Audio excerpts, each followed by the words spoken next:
Bismillahirrahmanirrahim. This is your biology tutor Sir. Today we will discuss our remaining portion from repair of broken bone. So बेटे repair का word broken broke होती क्या है, bone होती क्या है, हम उसको तो देख चुके हैं. आज हम देखेंगे फेजेस ऑफ बोन रिपेयर. जब हम ट्रीटमेंट कर लेते हैं, एक दो ही ट्रीटमेंट आपने पढ़े थे ना इसमें. एक आपने पढ़ा था ओपन रिडक्शन, एक आपने पढ़ा था क्लोज रिडक्शन. तो बेटे ओपन की हमने जब बात कर ली है, ऐसी रिडक्शन जो हम पिन्स वायर्स के साथ बोन को नॉर्मल पोजीशन की तरफ लेके जो आते हैं, इस कॉल्ड ओपन रिडक्शन. अब जब हमने इस तरीके से बोन रिपेयर कर ली है, तो आगे क्या होता है. अब है हमारा रिमेनिंग टॉपिक फेजेस. फेजेस कहते हैं किसी भी चीज के मरहले को, ठीक है, ऑफ किसका, बोन रिपेयर का. सबसे पहला जो पॉइंट है इसके अंदर वो है हीमाटोमा फॉर्मेशन. बेटे हीम का वर्ड निकला है ब्लड के लिए, टोमा का वर्ड है वहां इंजरी या क्लोटेड ब्लड फॉर्मेशन. ये इसके लुगवी मायने हैं. बेटे लेट्स सपोज, जरा हम इसको देखते हैं, इसकी ड्राइंग करते हैं. अगर हम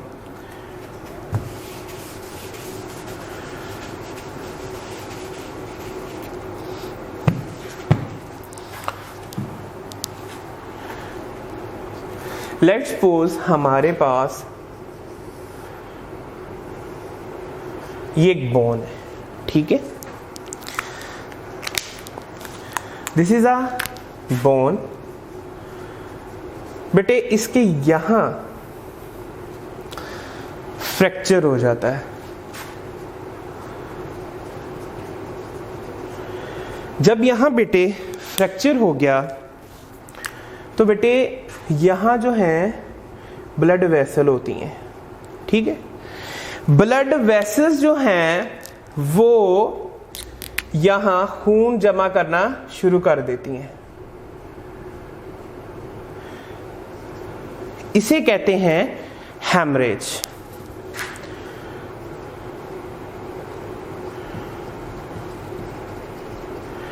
क्योंकि अब यहां क्या हो गया है, ब्लड जो है वो क्लॉट हो गया, जमा हो गया, जम गया, ठीक है.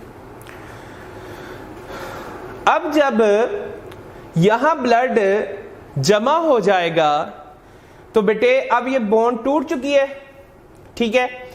अब जब ये टूट चुकी है, तो यहां बोन जो है उसके सेल्स, बोन सेल्स इस जगह पर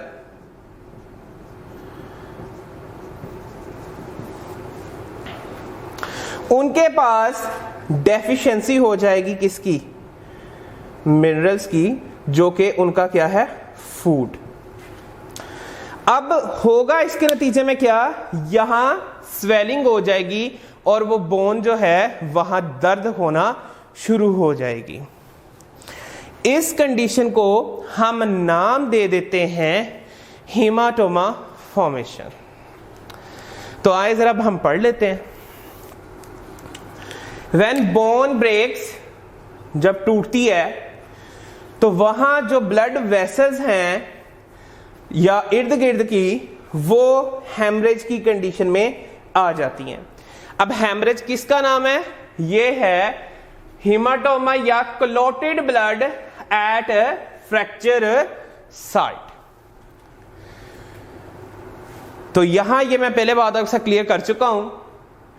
फिर जो बोन सेल्स वहां टूटे हुए हिस्से के ऊपर हैं, उनके पास किस चीज की डेफिशिएंसी हो जाएगी, फूड की. तो फूड उनके लिए कौन सा होता है, मिनरल लाइन वगैरह, ठीक है. अब वहां ये टिश्यूज जब इनको नहीं मिलेंगे, ये क्या कर देंगे, ये इनकी टिश्यूज की डेथ होना शुरू हो जाएगी। तो बेटे इस नतीजे के अंदर हेमाटोमा फॉर्मेशन के अंदर दो प्रोसेस जो चीजें हैं वो वाज़िया हो जाती हैं कि वो हिस्सा वहां से सूज जाता है और उसमें दर्द होना शुरू हो जाती है, क्योंकि जैसे ही यहाँ ब्लड वेसल्स तो ब्रेक होंगी ही, तो साथ में जो न्यूरल नर्व एंडिंग है इस बोन के बाद वो भी डिस्टर्ब हो जाएगी और वहां सेंसेशन ऑफ पेन होना शुरू हो जाएगी। तो जो वो पेन रिसेप्टर हैं वो पैगाम भेजेंगे ब्रेन को कि यहाँ सप्लाई ऑफ ब्लड नहीं हो रही। तो वो जब सेल्स डेड होना शुरू होंगे तो वहाँ दर्द का एहसास होगा। तो इस कंडीशन को कहते हैं स्वेलन एंड पेनफुल। स्वेलन इस वजह से है कि वहाँ ब्लड जो है वो नहीं जा सका, और पेनफुल इसलिए फिर वो जगह बन जाती है। नेक्स्ट फेज है बोन रिपेयर की, वो है सॉफ्ट कैलस फॉर्मेशन। अब मैं जरा कैलस का आपको बता दूं, मैंने बहुत सारे लेक्चर्स में डिस्कस भी किया है। कैलस जो हैं ये रैपिड डिवाइड सेल्स हैं। ये मैंने उस दिन भी आपके साथ लास्ट लेक्चर में शेयर किया था, रेफरेंस मैं उस लेक्चर का देता हूं आपके साथ, जब मैं आपसे सिग्निफिकेंस ऑफ कैंडी ग्रोथ की बात कर रहा था। तो वहां मैंने आपसे कहा था कि हमारे स्किन के ऊपर जख्म हो जाए या पौधे के ऊपर इंजरी हो जाए तो सब हमारी, अगर मैं स्किन की बात करूं क्योंकि स्किन का टॉपिक चल रहा है हमारा, तो सबसे पहले ऊपर जो वो काली सी तय आती है that is called callus formation. Callus cells ने आगे रिपेयर करना है, उसने आगे फॉर्मेशन करने में बोन को हेल्प आउट करना है। ठीक है, इज इट क्लियर बेटे? सो ये जो प्रोसेस है ये 3 से 4 वीक के अंदर स्टार्ट हो जाता है। इसके अंदर होता क्या है, लेट्स सपोज ये हमारे पास एक बोन है,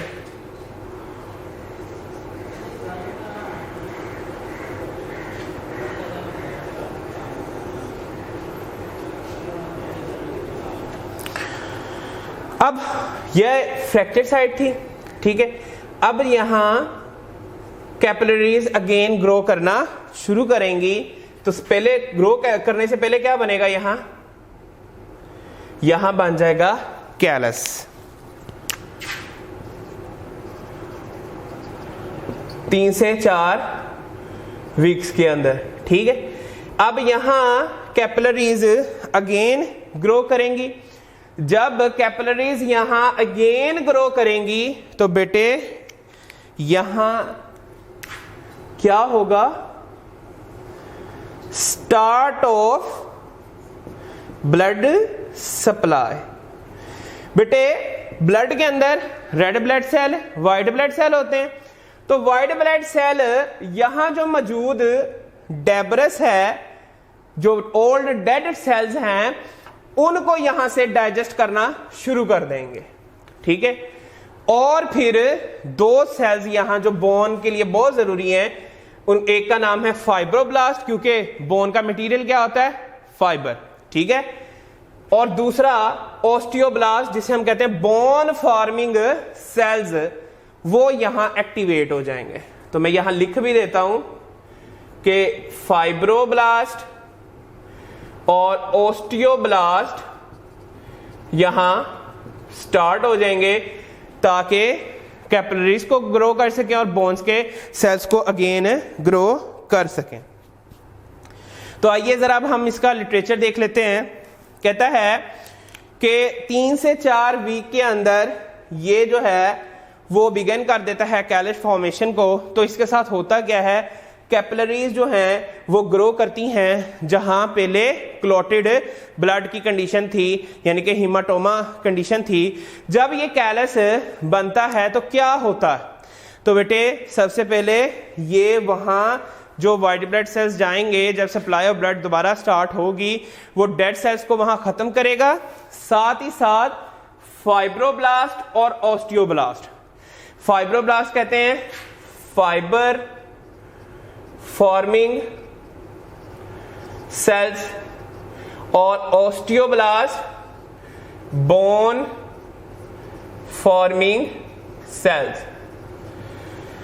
तो ये वहां जो हेमाटोमा कंडीशन जब आप रिमूव हो रही है वहां माइग्रेट करेंगे और वहां जो है वो कंस्ट्रिक्ट करना शुरू कर देंगे न्यू बोन को। ये अभी तक हमने 2 फेजेस जो हैं वो यहां तक डिस्कस कर ली हैं। तो बेटे अब आगे चलते हैं। बोनी थर्ड जो है वो है बोनी कैलस फॉर्मेशन। अब बेटे यहां जो है ओस्टियोक्लास्ट एंड ओस्टियोसेल माइग्रेट करेंगे अंदर की जानिब। अब आप हैरान हो रहे होंगे सर ओस्टियोक्लास्ट तो बोन डिसॉल्विंग सेल्स है, तो बेटे यहां इनका फंक्शन जो रिमेनिंग डेड सेल्स थे, कौन से सेल्स थे? बोन सेल्स थे। ये उनको डाइजेस्ट करेंगे और आगे उनको ओस्टियोसाइट जो है वो बोन सेल्स को मैच्योर करेंगे। तो ये जो है वो थर्ड फेज के अंदर ये काम होता है। तो बेटे अब वो वहां माइग्रेट किए तेजी के साथ, उन्होंने सॉफ्ट कैलस को अब बोनी कैलस के अंदर मैच्योर करने के अंदर उसको बोन सेल्स को मैच्योर करने के लिए आएंगे। तो अब वो कैलस फिर जो होगा वो बोन सेल्स का होगा, ठीक है। तो बोन सेल्स को यहां फिर मैच्योरिटी की तरफ जो है वो लेके आया जाता है, ब्रिंग करते हैं उसको, ब्रिंग टुवर्ड्स द मैच्योरिटी। किनकी मैच्योरिटी? बोन सेल्स की। सो बेटे फोर्थ है बहुत ही इंपॉर्टेंट स्टेप, वो है टाइमिंग का। बेटे टाइमिंग जो है वो बोन फॉर्मेशन की वो स्टार्ट हो जाती है 3 से 4 वीक में, जैसे कि मैंने पहले भी बताया। बट बेटे जब इंजरी हो जाती है और जारी इस तरीके से हो जाए तो फिर उसके बाद ये जो बोनी यूनियन अगेन है सेल्स की होने में 2 से 3 महीने लगते हैं, ठीक है। तो ये है टाइमिंग। बेटे जो यंग लोग हैं उनके अंदर टाइम पीरियड जो है वो प्लस माइनस हो सकता है, क्योंकि हेल्दी और मैच्योर और यंग सेल्स जो है वो जल्दी रैपिडली डिवाइड हो जाते हैं as compare to elder cells, because nutritional affects, nutrition जो है वो बहुत अफेक्ट करती है, बॉडी कंडीशन जो है वो बड़ी अफेक्ट करती है इस मामले में टाइमिंग के प्रोसेस को। सो बेटे लास्ट स्टेप है हमारा रीमॉडलिंग। बेटे क्योंकि हमने जो इस तरीके से बोन टूट चुकी होती है उसको दोबारा से उसको रिपेयर कर रहे होते हैं, तो री का वर्ड जहां भी आ जाए तो उसको हम कहते हैं अगेन। सो बेटे रीमॉडलिंग का मतलब है कि दोबारा से हम बोन को उसी नॉर्मल मॉडल शेप के अंदर लेकर आ रहे हैं। सो बेटे इसके अंदर सेवरल मंथ के बाद जो बोनी कैलस बनता है वो रीमॉडल कर देता है बोन को यूज करके मटेरियल जो वो बोन के लिए जरूरी है बाहर से लेकर। सो बेटे रीमॉडलिंग जो है ये फाइनल स्ट्रक्चर को कहते हैं जो बोन की दोबारा बनती है। तो बिल्कुल बेटे ये जो रीमॉडल बोन होती है ये सेम टू सेम रिजेंबल करती है विद ओरिजिनल बोन। तो बिल्कुल वो जो पहले बोन होती है ओरिजिनल होती है हूबहू उस जैसी होती है। ये लिखा भी है कि रिजेंबल विद ओरिजिनल, ठीक है। और ये उसी तरीके से रिस्पॉन्स करेगी जैसे पहले ये बोन करती थी। तो बेटे ये था हमारा लास्ट पॉइंट इसके अंदर रीमॉडलिंग का। तो बेटे आज हमने बहुत ही इंटरेस्टिंग टॉपिक देखा है रिपेयर ऑफ ब्रोकन बोन। तो बेटा जी इसके अंदर 5 फेजेस हैं। हेमाटोमा फॉर्मेशन है, उसके बाद हमारे पास सॉफ्ट कैलस फॉर्मेशन है, थर्ड पे बोनी कैलस फॉर्मेशन है, फोर्थ पे बेटे जी टाइमिंग और फिफ्थ पे रीमॉडलिंग। तो बेटे इनको हमने एक एक करके डिस्कस किया है, ठीक है। इसी के साथ जो है वो हमारा ये टॉपिक वाइंड अप होता है। याद रखिएगा ये टॉपिक जो है वो लॉन्ग के लिए भी अहम है और शॉर्ट क्वेश्चन हर स्टेप जो इधर लिखा है वो अपने आप में एक शॉर्ट क्वेश्चन है, तो इसको अच्छे तरीके से फोकस करना है, इसकी वर्डिंग को जहन में रखिएगा।